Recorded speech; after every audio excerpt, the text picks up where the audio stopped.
नमस्कार दोस्तों, आज हम जानेंगे कि हिंदू मैरिज एक्ट में डाइवोर्स के क्या ग्राउंड्स हैं, यानी कि क्या क्या कंडीशंस हैं जिन कंडीशंस के अकॉर्डिंग डाइवोर्स होता है।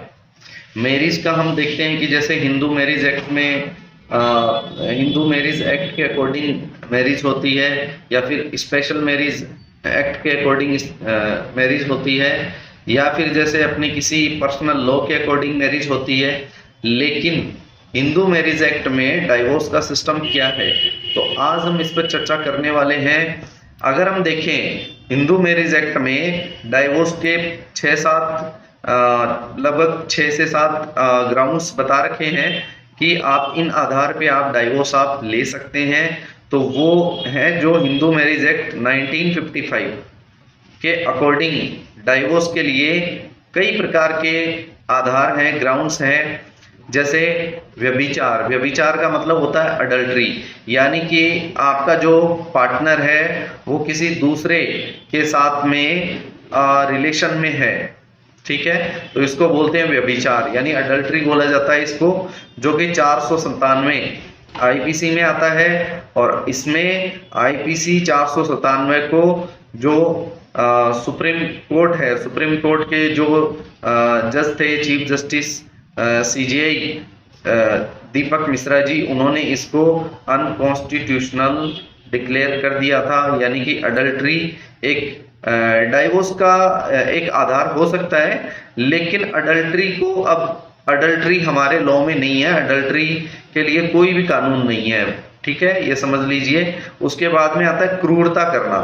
अगर कोई क्रूअल्टी करता है, जैसे कोई पार्टनर है किसी दूसरे पार्टनर के साथ में क्रूअल्टी करता है, तो उसके आधार पे यानी क्रूरता, क्रूअल्टी में बहुत सारी चीजें आ जाती है, जैसे कि शारीरिक रूप से या मानसिक रूप से प्रताड़ित करना, या फिर गाली गलौज करना, ये सब चीजें आती है इसके अंडर में।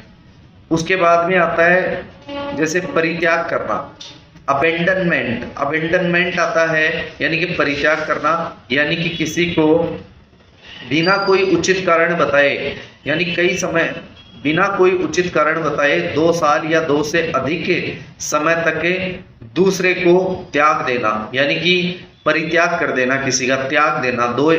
2 से ज्यादा साल, कम से कम 2 साल होने चाहिए, 2 साल से अधिक समय तक 2 साल से अधिक समय तक यानी कि अपने पार्टनर से अलग रहना, इसको बोलते हैं परित्याग करना।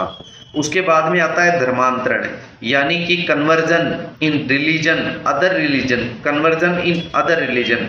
अगर कोई हिंदू है तो वो मुस्लिम धर्म या फिर क्रिश्चियन धर्म या फिर बौद्ध, सिख, कोई भी धर्म को अपनाता है और हिंदू धर्म को छोड़ देता है, दूसरे धर्म में चला जाता है, तो ये भी एक जो पार्टनर है उसके पास ये राइट है कि वो धर्मांतरण के आधार पर तलाक ले सकता है, यानी डाइवोर्स ले सकता है। उसके बाद में आता है ल्यूनेटिक, यानी कि पागलपन। अगर कोई पागल है व्यक्ति तो उसके आधार पे भी डाइवोर्स हो सकता है। कुष्ठ रोग, यानी कि लेप्रोसी है, लेप्रोसी यानी कोई रोग है ऐसा, चमड़ी का रोग है या फिर कोई कुष्ठ रोग है, तो उसके लेप्रोसी कोई भी रोग है तो उसके आधार पे भी डाइवोर्स लिया जा सकता है, ठीक है। उसके बाद में आता है अपना कोई वेनरेबल डिजीज, यानी कोई यौन रोग है, तो उसके आधार पे भी एसटीडी, सेक्सुअल ट्रांसमिटेड डिजीज है, यानी वेनरेबल डिजीज है, तो वो भी एक डाइवोर्स का ग्राउंड्स हो सकता है। उसके अलावा जैसे कि अपने जो आपका जो पार्टनर है उसके आपके पार्टनर की डेथ हो जाती है, तब आप डाइवोर्स तब ऑटोमेटिक डाइवोर्स होता है, यानी कि आप दूसरी शादी कर सकते हैं अपने जो आपका जो पार्टनर है उसका डेथ सर्टिफिकेट दिखा करके आप अपनी जो शादी है वो कैंसिल करवा सकते हैं और आप दूसरी शादी कर सकते हैं। इसके अलावा और भी जैसे कई ग्राउंड्स हो सकते हैं, जैसे म्यूचुअल कंसेंट हो सकता है, यानी कि दोनों पति पत्नी की सहमति हो सकती है, जैसा कि अतर आमिर और टीना डाबी जो यूपीएससी टॉपर थे, फर्स्ट एंड सेकंड रैंक, इन्होंने डाइवोर्स लिया था, वो म्यूचुअल कंसेंट सेक्शन 13 1B में लिया था उन्होंने डाइवोर्स। तो अभी तक जितने भी अपन ने जो डिस्कस करे हैं ग्राउंड्स, वो सेक्शन 13(1)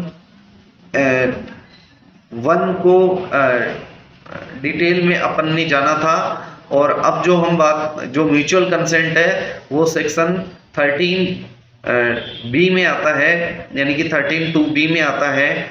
और जुडिशियल सेपरेशन, यानी कि पति पत्नी दोनों में से कोई एक अलग रहना चाहता है तो वह न्यायिक पृथक्करण यानी जुडिशियल सेपरेशन के अकॉर्डिंग आएगा, वो अपनी मर्जी से ऐसा कर सकते हैं। तो इसी के साथ हमने इन ग्राउंड्स को जाना कि आपका जो इनमें से कौन सा जो ग्राउंड है वो डाइवोर्स के लिए एलिजिबल है। आप कौन से डाइवोर्स को आप आधार बनाएंगे, उस आधार पे डाइवोर्स मिल सकता है। तो इसी के साथ ऐसी इंफॉर्मेटिव वीडियो के साथ हम मिलेंगे आपको।